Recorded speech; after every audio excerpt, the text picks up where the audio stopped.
Welcome to the Hamsi Analytics Daily Market Commentary. I'm Paulo Navarro. Today is Wednesday, July 18, 2012.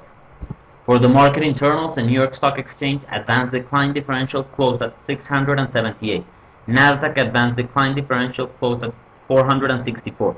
There were 41 new 52-week highs for the S&P 500 and 3 new 52-week lows for the S&P 500. For the volatility, we saw 637,000 contracts traded on the VIX today with 75 million in total premiums paid. For the dollar-weighted put-call ratio in August, we saw 0.55 with 71% of the total premiums paid. In September, a 0.47 with 13% of the total premiums paid. Both of them pretty neutral readings here on the dollar-weighted put-call ratio.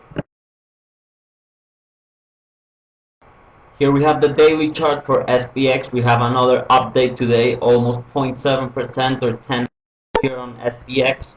Pretty good day overall, finishing almost at the highs of the day. And again, continuing the uptrend, almost closing here the highs that we've made last time. For looking here for a higher high here. 1382 is target here next. So that's what we're looking. On CI, it's starting to go higher.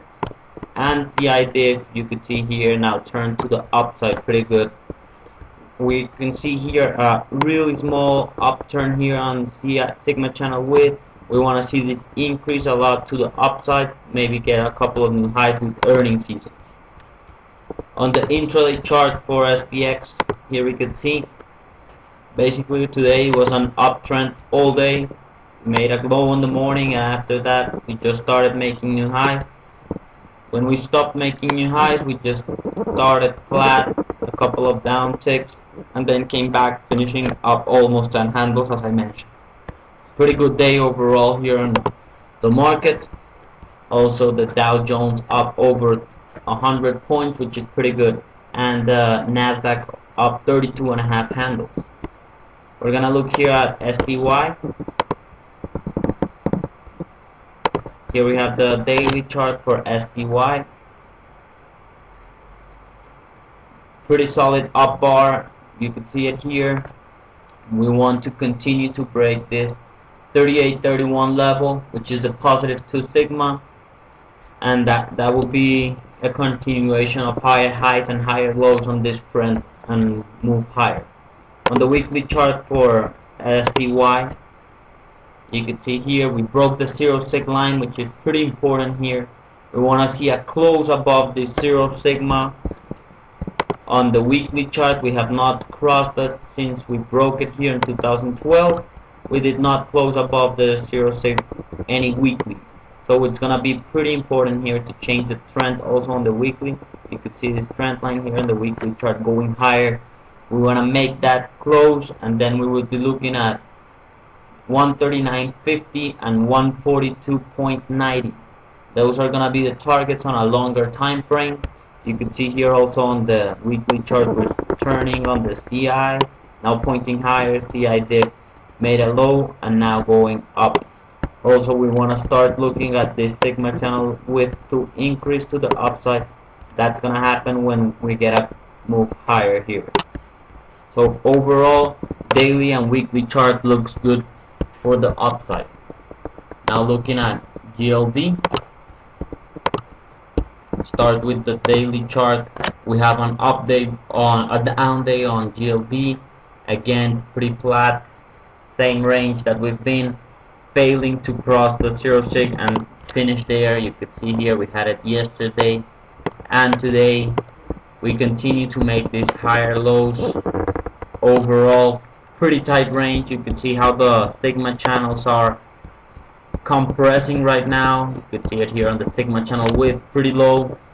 CI is trying to turn, but still on the negative side, and CI continues to be green, but again, pretty tight range from 55, 56 to 50 level.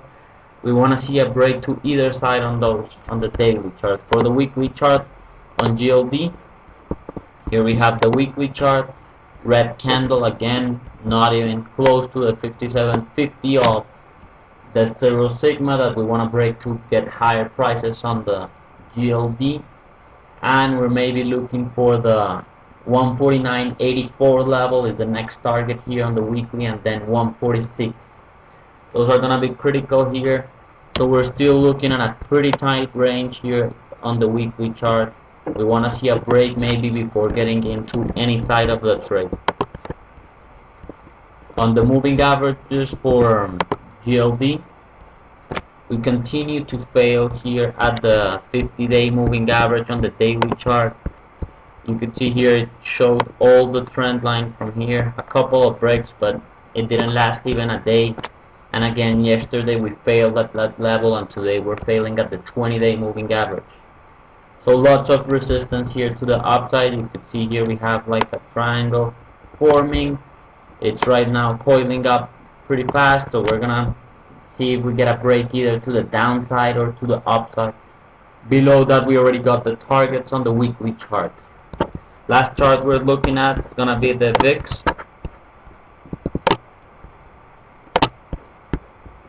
Here we have the daily chart for the VIX. And today a down day for VIX, 16.16%. Right now, almost 2% down. We made a new low here on the short term. Right now at a -1, -2 sigma channel. We want to see 1542. We don't want it to drop that fast so much.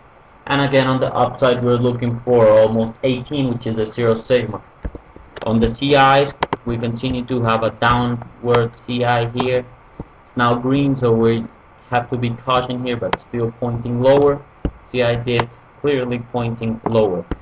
Sigma channel width increasing to the downside, which is good for the market overall. Number of 52-week highs and 52-week lows we got here. You can see we're at 41 52-week highs today. Pretty good. Yesterday we also had a pretty solid number. Basically we're getting high readings here, and the 52-week lows have been somewhat low, which is good also.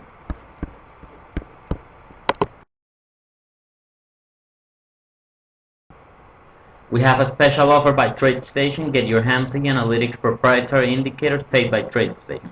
Contact Active Traders office in Chicago, Peter Albino, at the number listed below. Have a great night. I'll talk to you tomorrow.